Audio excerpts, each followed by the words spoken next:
más para la persona. Entonces, eso es lo que está produciendo el ambiente. Entonces, el ambiente es un factor decisivo para la expresión del gen también. Por ejemplo, de un grupo de personas que unas fuman y otras no fuman, algunas veces las que no fuman hacen cáncer y las que fuman no. ¿Qué quiere decir? Que estuvo en un ambiente propicio para la expresión de ese gen. Y si estuvo evitando ese ambiente negativo para que pudiera expresarse esa patología, no lo va a hacer, no va a hacer la enfermedad. Entonces el ambiente es un factor decisivo para la expresión o la inhibición del gen. Luego tenemos otro término que es mosaicismo. ¿Cuándo decimos que una persona, un individuo es un mosaico? ¿Qué cosa es un mosaico? Es cuando hay dos cosas diferentes en una sola persona, ¿no? Por ejemplo, cuando hay un niño Down y lo vemos grande, lo vemos joven, pero es Down, ¿esa persona será un Down puro? No, es un mosaico. Tiene células patológicas y tiene células sanas.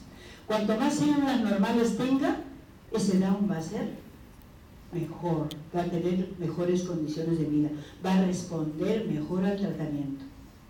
Pero si tiene poblaciones mayores de patológicas que normales, va a ser al revés.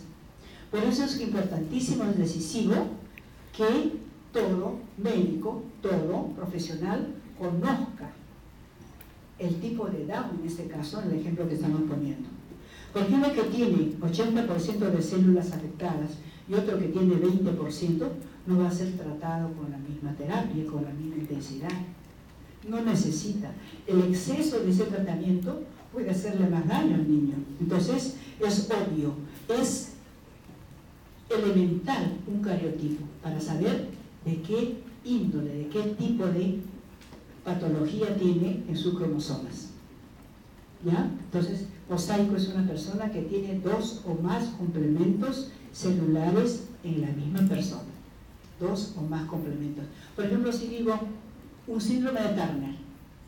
En el Turner, por ejemplo, hay mujeres de buena talla, mujeres altas, pero que son mosaicos. Algunas veces tienen niños, otras veces no, pero son mosaicos. Los que van a llegar al consultorio de ustedes son los mosaicos, las líneas puras ya no. Las líneas puras se quedan como abortos. No siempre, pero pueden vivir un tiempo prudencial, pero ya no va a ser problema de salud para la atención de los médicos o de la medicina. Entonces, los mosaicos son los individuos que debemos conocer más y que debemos tener en cuenta y tratar de expurgarlos, tratar de conocerlos, si tiene o no tiene. ¿Pasamos? La genética pues tiene muchos métodos para su diagnóstico. Métodos clínicos, métodos de laboratorio.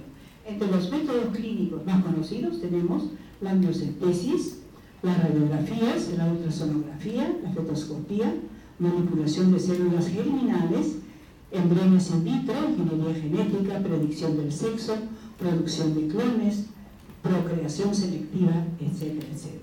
Producto de ingeniería genética, ¿no?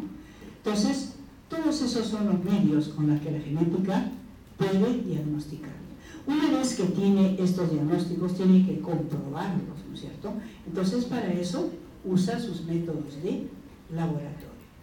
Los métodos de laboratorio tienen que ser de acuerdo a la patología que estamos viendo, de acuerdo a lo que nosotros necesitamos saber.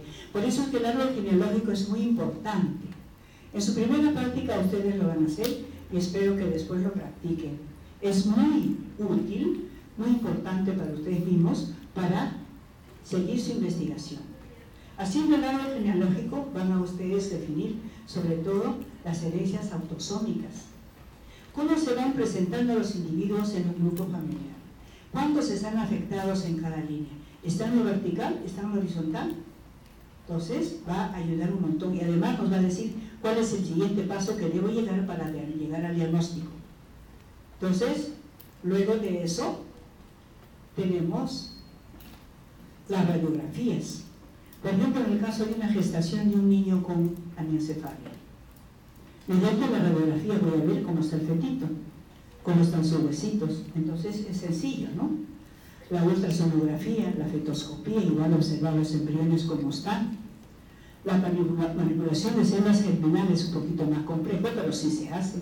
La embriones in vitro igual, ingeniería genética, que es la mezcla del ADN de diferentes especies. ¿Para qué? Para el mejoramiento del producto o la obtención de un tercer elemento que va a ser mucho mejor. Luego tenemos la predicción del sexo, que se puede tener hijos varones o mujeres de acuerdo a la selección del cromosoma, si es el X o es el Y el que va a fecundar a ese huevo. Producción de clones, la clonación, que ha abarcado época en el conocimiento de esto. Por supuesto que se ha pasado muchas dificultades para conocer el punto neurálgico para el éxito del clon. La procreación selectiva, es decir, la clonación en masa, ¿no?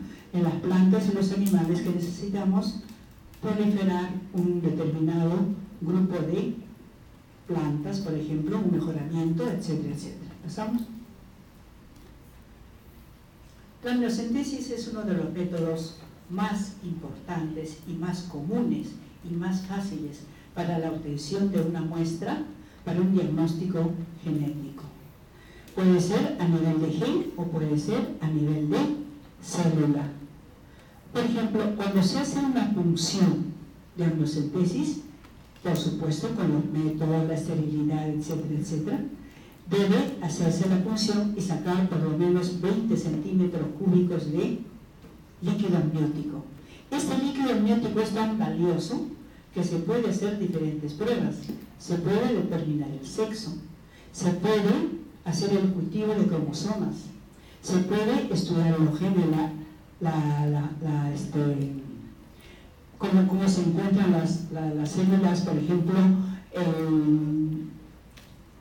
en las infecciones, ¿no? ¿Cómo son de qué tipo son las células que se van a sacar, las células somáticas a cada uno? Líquido amniótico entonces contiene células del amnioblasto, se pueden sacar estas células y hacer cultivos cromosómicos. O también cuando no se tiene líquido amniótico puede hacerse el cultivo de vellosidades coriales, pero el líquido amniótico es un poco más fácil. Por supuesto, a partir de la 16ª semana, entonces se puede sacar regular cantidad de líquido amniótico. Cuando es muy pobre la muestra, tampoco, ¿no? ¿Pasamos? Las desventajas y ventajas de la amniocentesis. Estos son conocimientos muy elementales que yo a ustedes comento. Miren dónde pone la aguja. Por supuesto, mediante un ecógrafo hay que pinchar, ¿no? Para sacar la cantidad de líquido amniótico necesaria. ¿Pasamos?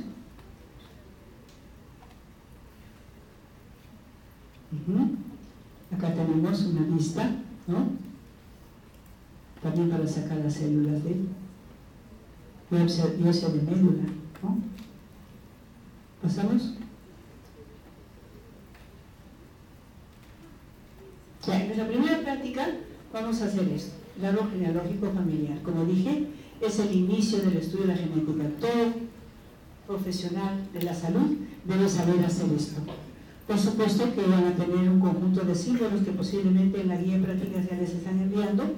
Para la primera práctica van a aprenderlas de memoria, que ya van a tener su evaluación. Ya les han dicho cómo van a ser las prácticas, ya saben ustedes. La práctica, primero, la introducción es una prueba de 20 puntos, 5 preguntas con 5 alternativas, ¿no? Y se tiene una nota. Luego se hace una ligera explicación de la práctica que se va a hacer y luego se procede a la práctica y al final se califica. En la misma práctica deben tener lo cognitivo, procedimental y actitudinal. Esos 3 aspectos tengan presentes desde el primer día de prácticas.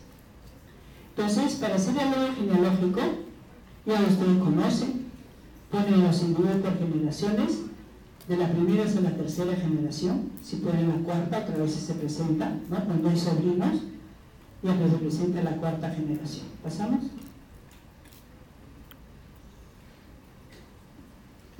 Ya. Aquí tenemos un modelo del primer árbol genealógico que se publicó y que se tuvo conocimientos muy sólidos de la braquidactilia. Todos estos individuos pintados de negro son los afectados. Ya esto por ejemplo, ustedes lo conocen. Y esta es una genealogía de la bacteria obtenida en la Universidad de Harvard en 1905. Imagínense. Entonces, todos los individuos coloreados de negro son los afectados. Entonces, ¿qué tipo de herencia será? ¿Qué tipo será? Autosómica, ¿no es cierto? Dominante, recesiva, ligada al sexo, ¿cómo será? ¿Cómo se presentan los caracteres en una herencia autosómica dominante? A ver quién me dice. La brachydactilia es un tipo de herencia autosómica dominante. ¿Cómo se presentan los individuos afectados? A ver.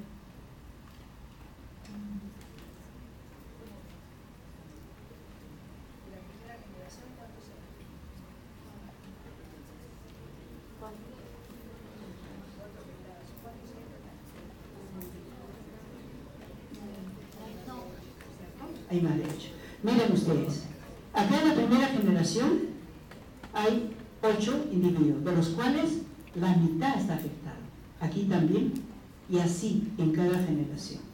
El primer carácter de la herencia autosómica dominante es que los afectados son por lo menos el 50% en cada generación, sin pasar por alto ninguna. Los hijos de los afectados están afectados. Los hijos que no están afectados, no están afectados. Entonces, es muy fácil leer mediante el árbol genealógico qué tipo de herencia es. Por supuesto que no todos serán así, dependiendo de los caracteres. Entonces, es muy importante reconocer los individuos y representarlos adecuadamente. ¿Estamos? Ya, aquí tenemos los 27 primeros símbolos. Cómo se indica el propósito, cómo se representan los varones, mujeres, abortos, etcétera, etcétera. Ya esto ustedes lo aprenden. ¿Qué más? ¿El otro? Pase. Ahí tenemos el otro, ¿no? Caracteres, todos ellos comunes que ustedes van a representar en el árbol. Y lo van a tener aprendido para su primera práctica, la próxima semana. ¿Pasamos? Ya. El otro método es el cultivo de células, cultivos celulares. En los cultivos celulares, lo que se hace es obtener la muestra y luego se siembra en medios especiales, teniendo en cuenta la propiedad, los caracteres de la muestra. Se toma, por ejemplo, para el cultivo de linfocitos, una cantidad determinada de sangre en el macrométodo. En el micrométodo se toman gotas. Por ejemplo, si es un aborto, un fetito pequeñito, no le puedo tomar tanto, se va a morir, ¿cierto? Entonces tengo que tomarle gotita de sangre. Esa gotita de sangre la siembro en este vial que contiene medio enriquecido y luego, por ejemplo, acá está sacando sangre por el macrométodo, luego la sedimenta en un medio, en un vial que tiene anticoagulante. Y luego se siembra este suero aquí, en un medio especialmente preparado, enriquecido con proteínas, y se lleva a incubar durante 72 horas. A las 72 horas se supone que ya las células se han multiplicado y hay que cogerlas en metafase. En metafase para poder obtener cromosomas maduros, cromosomas buenos. Y luego se les agrega la colchicina, que es un antimitótico que detiene el ciclo celular, el crecimiento celular. Luego, pasamos a la otra lámina, por favor. Luego se hacen lavados sucesivos de la muestra. Se hacen lavados, ¿no? Y al final se lava con fijador. El fijador es una mezcla de alcoholes, ácido acético más metanol, en proporciones definidas que están acá. Luego se va lavando y al final se preparan las láminas. Esas láminas las van a ver ustedes en sus prácticas y van a reconocer los cromosomas coloreados así.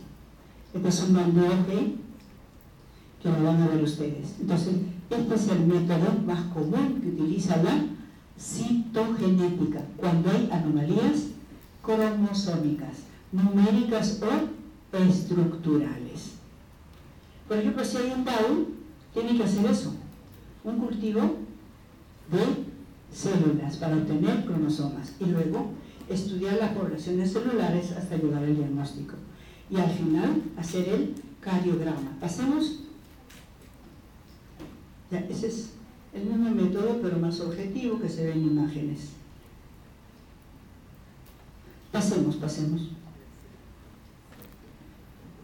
Luego tenemos la citogenética convencional, que es la que se usa ahora, o la que usamos más comúnmente, ¿no? ¿Para qué?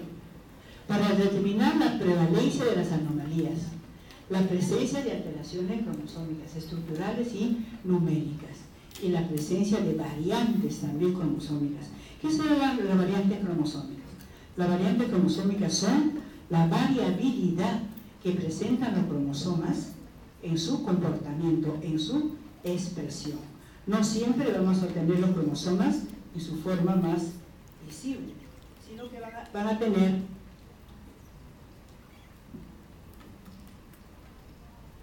formas especiales en su morfología. Dice presencia de variantes cromosómicas, sitios frágiles, variaciones satelitales, heterocromatina centromérica aumentada. ¿Qué quiere decir sitios frágiles? Los cromosomas en su cromátide no tienen la misma constitución a lo largo de ellas. Algunos presentan cinturitas a lo largo de su cromátide. Eso se llama sitios frágiles. Por ahí se pueden quebrar. Se quiebran cuando hay productos químicos que la afectan. Entonces puede alterar la constitución cromosómica. Por ejemplo, las variaciones satelitales, dice, ¿cómo están los satélites o los cromosomas acrocéntricos? La heterocromatina centromérica, es decir, la cromatina que está cerca de los centrómeros. Esas también sufren modificaciones y todo eso se manifiesta con algunos cultivos específicos. ¿Pasamos? Todas estas bondades que tiene la citogenética convencional muchas veces no la tienen las más nuevas. Las más nuevas sirven muchas veces para acelerar el procedimiento, para identificarlo rapidito, pero si nosotros queremos algo específico, no. Miren, la citogenética convencional, es decir, la que usamos de diario, usa la banda G, la banda Q, C, R, NOR, etc. Y la molecular, miren, la citogenética convencional, es la que vamos a hacer nosotros en las prácticas y que ustedes van a armar esto. Esto se llama cariograma. Esto también es un cariograma, pero con otro método, ¿ven? Citogenética molecular. Haciendo el FISH, haciendo el SCAI y la hibridación cromosómica centromérica. Es decir, mire cómo están los cromosomas, un color para cada cromosoma, ¿no? Es decir, dentro de ellas, las bandas y las especificaciones. Ningún cromosoma es exactamente igual al otro. ¿Pasamos? Entre las técnicas de coloración, pase la anterior. Esa es la convencional. Este es un cultivo celular, esta es una metafase, esta es una interfase.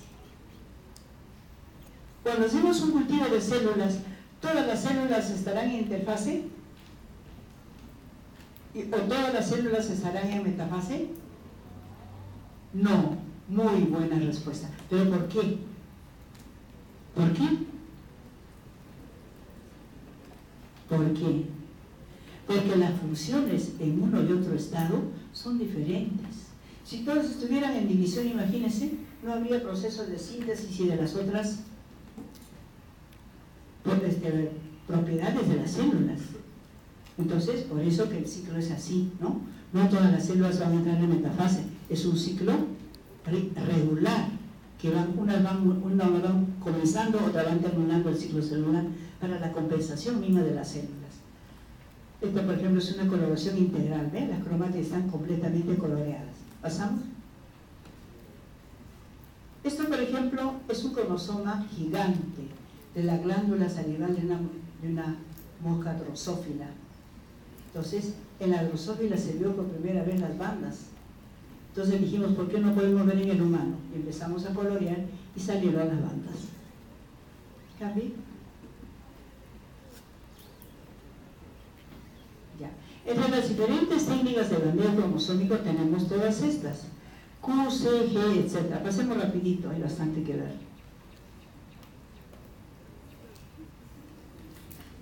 Ya, las bandas Q, ¿por qué se llaman Q?